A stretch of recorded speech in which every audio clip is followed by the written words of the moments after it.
delighted now to hand over to Toni Kent.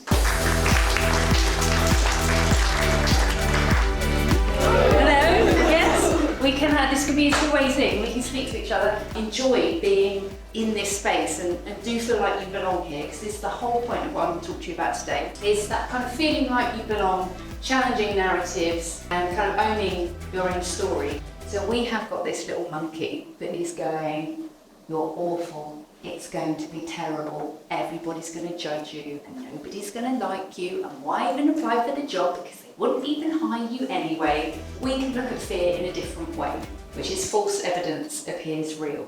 Every time that I am frightened of something, making a move, taking an opportunity, putting myself forwards, it's thinking, where is that fear coming from? And is it actually just false evidence? So how can we flip that fear on its head? It's very easy to feel like we have no individual control. There are things that happen that we can't influence.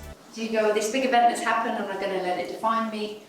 Or we could choose how we respond to it and choose to take a positive step.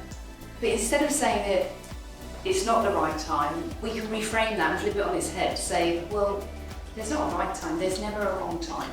Or it's too risky. If I do it, I might fail. But I think there is a way that we can embrace change and feel comfortable with doing that. A really good way to look at this is the kind of risks that we know versus what we imagine.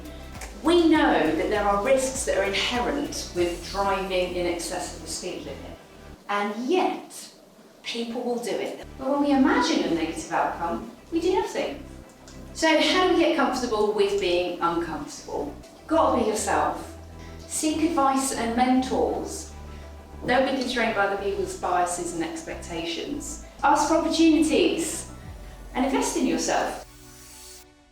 When you start expanding and exploring your careers, it will amaze you how few the number of connections are between you and the kind of people that you want to be working with. These are just a few examples of things that were said to me throughout my life, and we can be very quickly and easily constrained by other people's expectations of us. When I wanted to move into a kind of different place to where I grew up, he would say to me, we need you back at home, you can't leave. Now you can't do that to people. But I could have taken that and gone, okay, I'm never going to be a field sales rep. But I thought, I'm not going to be constrained by his expectations. I'm going to find a company that can give me the job that I want.